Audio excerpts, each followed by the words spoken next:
ओम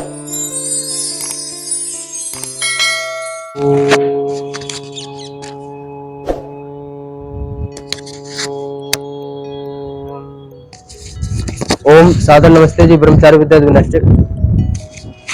और आज ये वीडियो बहुत महत्वपूर्ण वीडियो होने वाला है। यदि आप ब्रह्मचर्य की शक्ति को, यदि ब्रह्मचर्य के बल को प्राप्त करना चाहते हैं, ब्रह्मचर्य की शक्ति को अपने अंदर धारण करना चाहते हैं, आप चाहते हैं महान तेजस्वी बलशाली बनूं, तो आज इस वीडियो को पूरा अवश्य देखें। होता है भाई, मांस खाने से क्या, मांस खाएंगे तो हमारा ब्रह्मचर्य संभव है, हम ब्रह्मचर्य पालन कर सकते हैं? ये प्रश्न है कि मांस यदि हम खा रहे हैं, यदि हम मांसाहारी हैं, यदि हम नॉन वेज खा रहे हैं, तो हम ब्रह्मचर्य पालन कर सकते हैं, हम ब्रह्मचारी बन सकते हैं क्या? ये प्रश्न है। तो उत्तर ये है कि आप मांस खाओगे तो देखो, एक हिंसक प्रवृत्ति हो जाती है, मन तमोगुणी हो जाती है। 3 प्रकार के भोजन होते हैं, सात्विक, तामसिक, राजसिक। तो हमारा जो मन है भाई, जैसा खाओगे वैसा होगा मन, जैसा उपयोग पानी वैसी होगी वाणी। तो भाई जैसा आप मन अन्न खाओगे वैसा आपका मन हो जाएगा। यदि आप तमोगुणी भोजन करोगे तो तमोगुणी मन हो जाएगा। तमोगुणी मन में काम विचार, काम भावनाएं, ये सब चीजें आती हैं। तो आप मांस यदि खा रहे हैं, मनुस्मृति में भी आया है कि मांस खाने वाला व्यक्ति ना तो कभी सुखी रह सकता है, ना कोई ब्रह्मचर्य का पालन सकता है, ना कभी ओज तेज बल प्राप्त कर सकता है, कुछ नहीं कर सकता।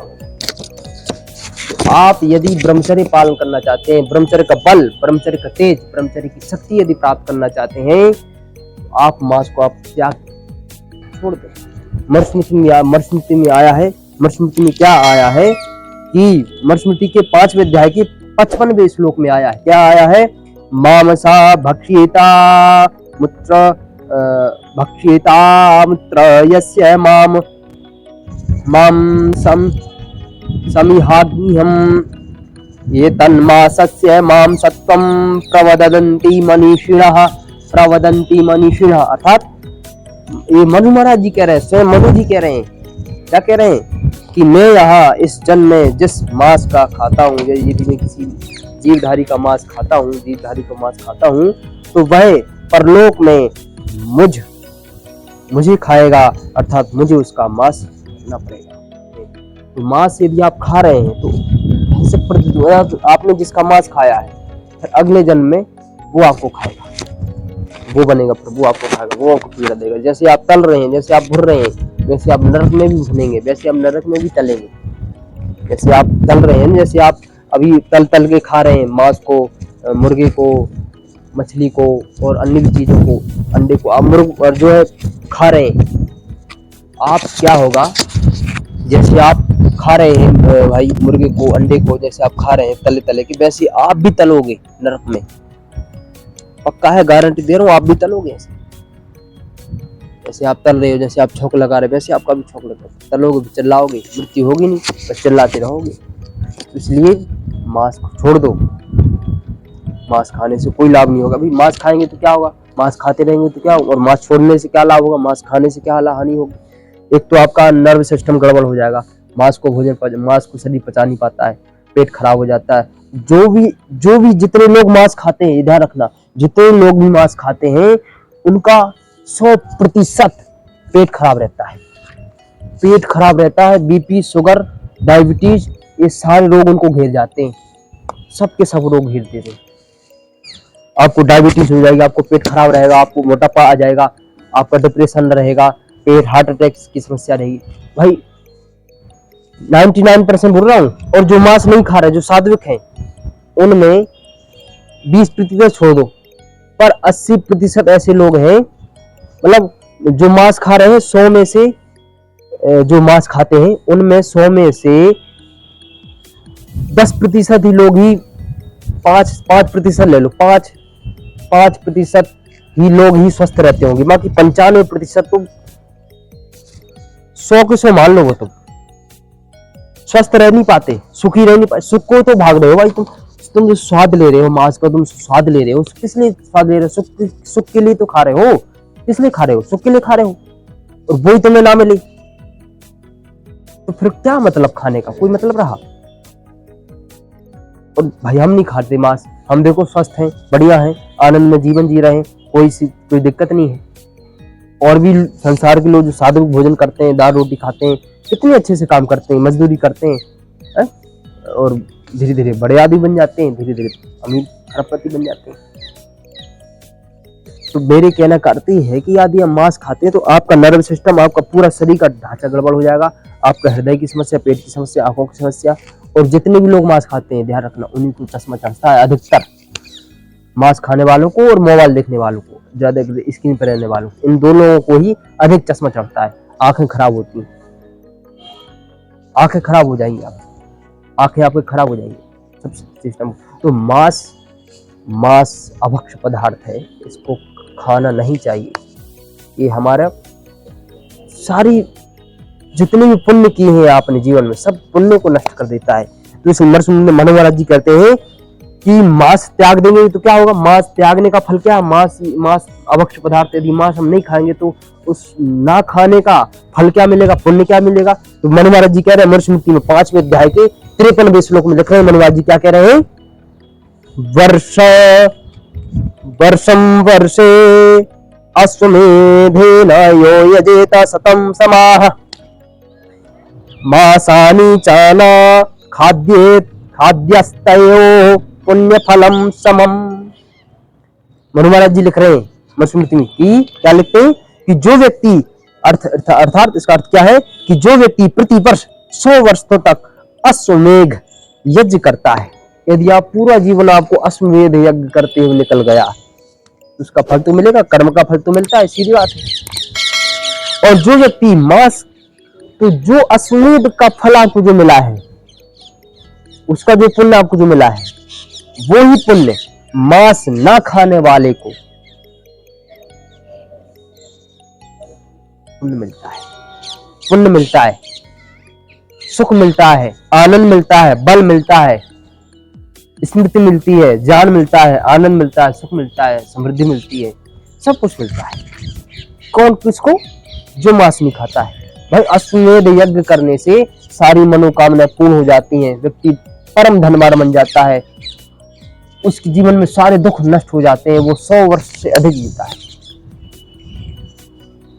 तो 100 वर्षों वाला जो अश्वमेध यज्ञ है, प्रति वर्ष 100 वर्षों तक, यदि आप 100 वर्षों तक भी अश्वमेध यज्ञ कर रहे हो ना, प्रति वर्ष अश्वमेध यज्ञ कर रहे हो, 100 वर्ष तक जीवन भर निकल गया ये अश्वमेध यज्ञ करते हुए, वो आपको पुण्य मिलेगा। वो ही पुण्य आपको मांस छोड़ने से मिलेगा।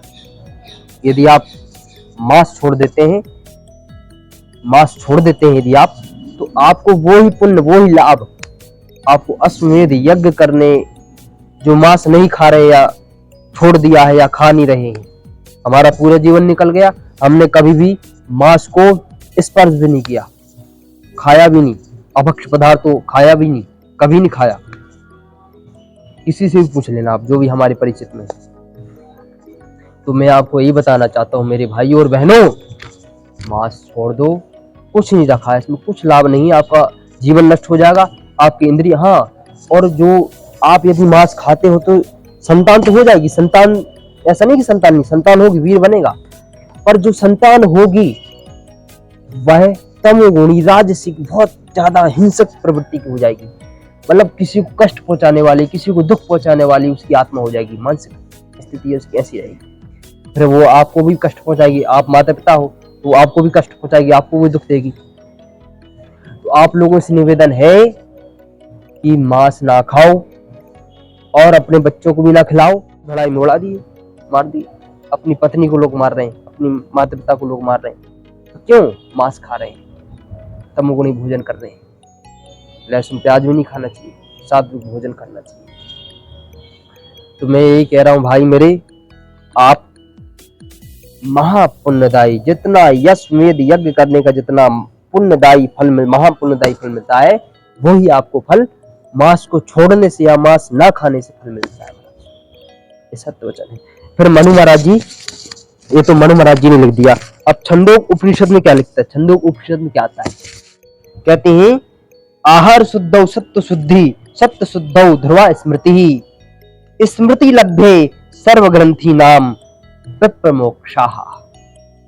छंदोग उपनिषद का प्रश्न है। कहते हैं आहार शुद्ध होने से मन शुद्ध होता है और मन शुद्ध होने से स्मृति शुद्ध होती है, स्मृति स्थिर होती है।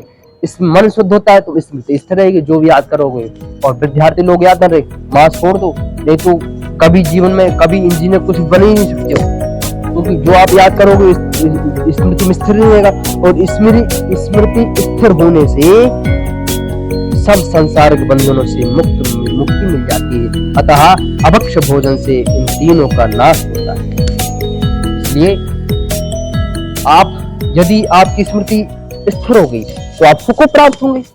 भाई यदि आपको कोई चीज बताएगी और आप उस चीज को याद रख रहे हैं तो वो आपको सुख प्रदान करेगी। कोई अच्छी चीज आपको आनंद प्रदान कर देगी, आपको जीवन में सुखी रहोगे। सुखी रहना चाहते हो कि नहीं? सब सुखी रहना चाहते हैं। तो मैं भाई ये कह रहा हूँ, यदि आप सुखी रहना चाहते हैं, यदि आपको सुख चाहिए है, तो आप मांस को छोड़ दो।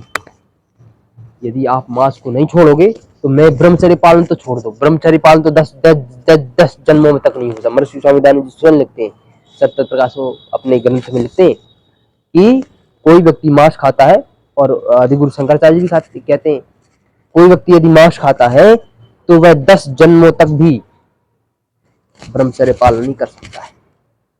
और एक सामान्य सा व्यक्ति, चने चमाने वाला व्यक्ति भी मांस खाने वाले व्यक्ति से अधिक श्रेष्ठ है, अधिक बलशाली है। बल देखो कितना बल है, बल ही बल है कि नहीं है?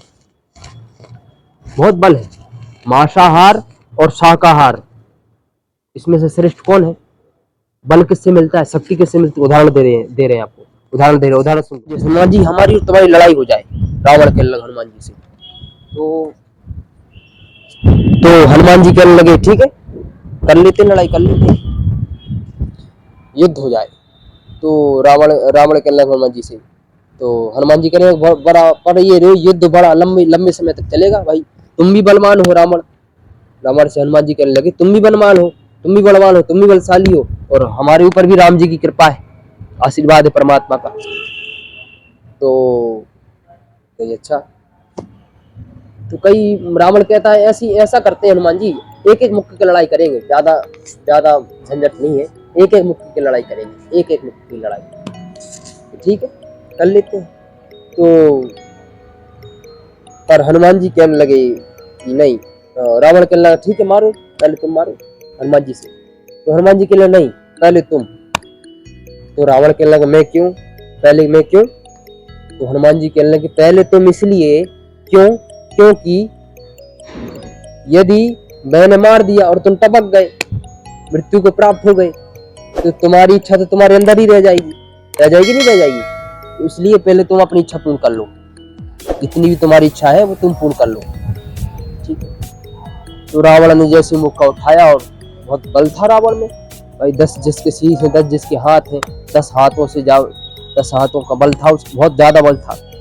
तो जैसे उसने उठाया और जैसे हनुमान जी ऊपर मारा, तो रावण, तुलसीदास जी कहते हैं रावण ने जैसे हनुमान जी के ऊपर मुक्का मारा। तुलसीदास जी लिखते हैं अपने रामचरितमानस गीता में लिखते हैं, रामायण में लिखते हैं, रामचरितमानस में लिखते हैं, तुलसीदास जी क्या लिखते हैं, जानु टेक कपि भूमि न गिरा, अर्थात हनुमान जी स्थिर खड़े रहे। भाई दीवार पे मारेंगे, किसी दीवार पे मारेंगे तो दीवार का क्या होगा, किसी पत्थर का, जैसे पत्थर खड़ा रहता है, जैसे दीवार खड़ी रहती है वहीं रहती है, ऐसे ही वो खड़े रहे, स्थिर खड़े रहे, कुछ नहीं हुआ, जैसे पहले थे वैसे ही रहे।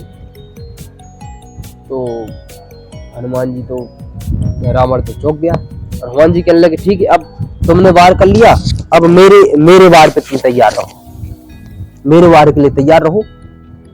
तो रावण कहने लगा अब तैयारी और कर ही क्या सकते हैं, तैयारी है।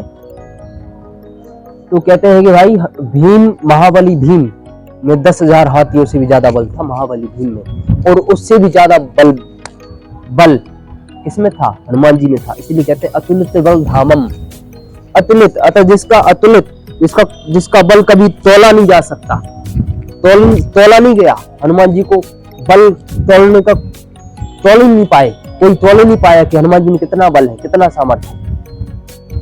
तो 10,000 हाथियों से बल से भी ज्यादा बल का मोखा उठाया, और जैसे ही रावण के ऊपर प्रहार करने जा रहे थे, यूं किया, और सामने ब्रह्मा जी खड़े हुए हैं, प्रभु ये क्या कर रहे हो, ये ना करो। यदि आपने मार दिया और ये मर गया फिर तो गड़बड़ हो जाएगा, फिर तो रावण समाप्त, राम जी की लीला तो कुछ हो ही नहीं पाएगी। तो आप कृपा करो। ब्रह्मा जी विष्णु जी सब इकट्ठे देवता हाथ जोड़ के खड़े हो गए हनुमान जी के सामने। तो हनुमान जी के लिए ठीक है, अब जब हाथ उठा लिया है तो थोड़ा बहुत स्वाद चखाई देना चाहिए है। तो जैसे मुक्का मारा रावण के ऊपर तो कई घंटों तक मतलब 7-8 घंटों तक बेहोश रहा। और जब हनुमान जी पास आकर कहा, लड़खड़ा कर तरफ वो आते हुए कहा कि हनुमान जी, हनुमान बड़े बलवान हो, ऐसे ऐसे आंखें मिलकाते हुए कहा बड़े बलवान हो। तो हनुमान जी कहने लगे कि बल तो ब्रह्मा विष्णु महेश और देवताओं ने देखने नहीं दिया। बल तो तब होता जब तुम कहने लायक ही नहीं रह जाते। बल तब होता। तो बहुत उदाहरण आते हैं। एक बार रावण पर्वत उठाना चाहता था, शिव जी को पूरे कैलाश पर्वत समेत अपने लंका ले जाना चाहता था। रावण आपके पढ़ा भी होगा कुछ रामायण में, नहीं उठा पाया था पर्वत। कहाँ उठा पाया था रावण, नहीं उठा पाया था। तभी तो उसने वो फिर वो बोला था, स्तुत बोला, गले वलंबे लंबिताम भुजंग तुम विलम मालिका नमत नमत, जो स्तुत बोला था जब बाण लगा था लक्ष्मण राम जी को, लगा था कि नहीं लगा था लक्ष्मण जी को, बाण लगे लक्ष्मण के तब प्राण तजो। तो बाण लगे जब लक्ष्मण के शब्द तब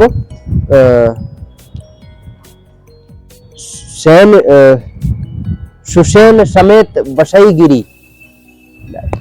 तो पूरा पर्वत उठा के ले आए थे हनुमान जी, सुसेन समेत, सुसेन को उठा के ले आए थे। पढ़ा भी है भी, शास्त्र में है, और शास्त्र में रामायण में भी है और भी ग्रंथों में मिलता है। रावण तो है ही है और लेखाकारों ने लिखा भी है। तो पूरा पहाड़ उठा के ले आए थे। कितना बल था उनके अंदर, नहीं था बल, था बल, महान बल था, रावण से भी ज्यादा बल था। और अक्षय कुमार वो भी राक्षस था, वो भी मांसाहारी था, उससे भी ज्यादा बल। और भाई अब तो ठीक है, छोड़ो प्राचीन काल की बात, अभी की बात कर लो आप, अभी की बात देख लो, अभी की चीजें देख लो आप। अभी अपना देसी टार्जन है, हरियाणा का छोरा है, शाकाहारी हो, उससे कोई टक्कर नहीं, लवान अभी तक पैदा नहीं हुआ। वो 1 करोड़ का इनाम रख रहा है कि भाई जो मुझे हरा देगा मुझे 1 करोड़ दूंगा। उसको हरा के दिखाओ कोई, तब मानू तुम मांसाहारी हो, तुम में दम है, दिखाओ उसको हरा के। चरित्र में दम है, मांसाहार में दम है, जब जानू चरित्र में पावर होती है। चरित्रहीन व्यक्ति कभी बलशाली बन ही नहीं सकता है। पाकिस्तान कभी इंडिया से नहीं आ पड़ा, क्यों कि इंडिया के और भी जो क्रिकेटर है, भाई क्रिकेटरों को तो छोड़ो भाई, कुछ मांस भी खाते हैं, मगर अधिकतर क्रिकेटर तो सात्विक भोजन ही करते हैं। तो नहीं जीत नहीं पाया पाकिस्तान क्रिकेट में, इंडिया जीती अधिकतर बोल रहा हूँ, अपवाद रूप में कभी जीत गई हो। तो मैं यही कह रहा हूँ भाई, महान बल है सात्विक भोजन में, दूध घी बादाम काजू किशमिश, इनमें महान बल, जिसका बता नहीं सकते कि बल इसमें कितना आ सकता है, कितना बल प्राप्त कर सकते हैं आप, अनंत बल प्राप्त कर सकते हैं। तो इन्हीं शब्दों के साथ आज के लिए इतना ही। जय हिंद, जय भारत, भारत माता की जय। ओम।